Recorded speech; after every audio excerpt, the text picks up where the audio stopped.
বন্ধুরা, IPL 2025-এ Kolkata night Riders টিমে কোন 4 জন বিদেশি প্লেয়ার খেলবে? তো দেখো, কেকেআর এর দুজন বিদেশি প্লেয়ার কিন্তু সবসময় বাধা থাকে। সেই দুজন প্লেয়ার হচ্ছে আন্দ্রে রাসেল এবং সুনীল নারিন।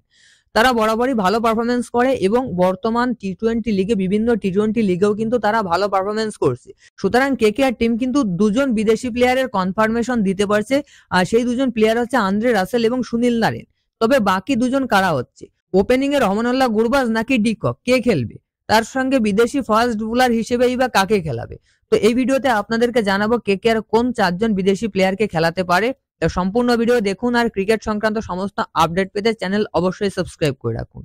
তো দেখো, প্রথমেই আপনাদেরকে বলেছি যে কেকেআর টিমে কিন্তু আন্দ্রে রাসেল এবং সুনীল নারিন এই দুজনের জায়গা নিশ্চিত। এরা দুজনে প্রত্যেক সিজনেই ভালো পারফরমেন্স করে, আর সুনীল নারিন গত সিজনে যা ওপেনিং এ ব্যাটিং করেছে, যা পারফরমেন্স দিয়েছে, সেক্ষেত্রে সুনীল নারিনকে ড্রপ করার কোনো প্রশ্নই আসে না।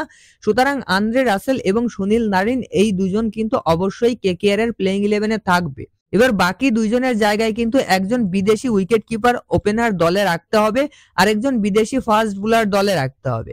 প্রথমেই আপনাদেরকে উইকেট কিপার ওপেনারের সম্পর্কে বলবো। তো দেখো, রহমানুল্লাহ গুরবাজ এবং কুইন্টন ডিকক দুজন টি-20-র দারুণ ব্যাটসম্যান কিন্তু কেকেআর দলে নিয়েছে। আর সব থেকে এক্সাইটিং ব্যাপার হচ্ছে এরা দুজনই কিন্তু উইকেট কিপার এবং ওপেনার। সেখানে রহমানুল্লাহ গুরবাজও ভালো অ্যাগ্রেসিভ ওপেনার, ডিককও কিন্তু ভালো অ্যাগ্রেসিভ ওপেনার, উইকেট কিপিংও কিন্তু দুজনেই ভালো করে।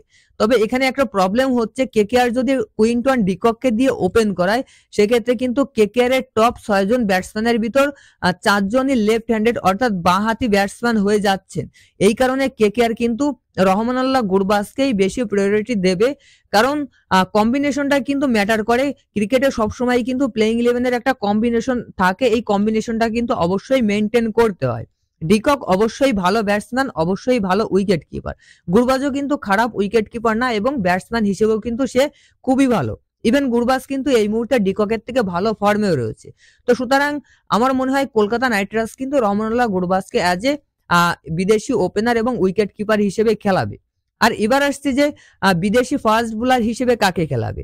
দুজনকে দলে নিয়েছে, একজন অ্যান্ড্রিক নরকিয়া আর একজন হচ্ছে স্পেন্সার জনসন, অস্ট্রেলিয়ান প্লেয়ার। তো দেখো, অ্যান্ড্রিক নরকিয়া কিন্তু এই মুহূর্তে ইনজুরিতে রয়েছেন এবং খুব সম্ভবত কেকেআর এর কিন্তু এবছর তিনি খেলতে পারবেন না, আর রুলড আউট হয়ে যাবেন। তবে কেকেআর অবশ্যই রিপ্লেসমেন্ট নেবে। তো এখনো পর্যন্ত যেহেতু রিপ্লেসমেন্ট নেয়নি, সেক্ষেত্রে কিন্তু কেকেআর অবশ্যই স্পেন্সার জনসনকে বিদেশি ফাস্ট বোলার হিসেবে খেলাবে।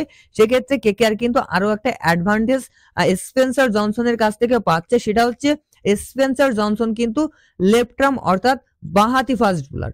এবার কেকেআর অবশ্যই একজন বাঁহাতি ফাস্ট বোলারকে কিন্তু খেলানোর চেষ্টা করবে।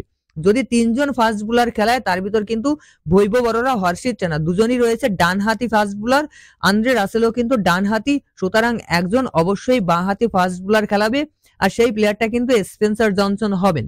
এবার যদি অ্যান্ড্রিক নরকিয়ার পরিবর্তে আরো কোনো কোয়ালিটি ভালো ফাস্ট বোলার কেকেআর দলে নেয়, কাকে দলে নেবে বা নেবে কিনা সেটাও কিন্তু এখনো কনফার্ম না।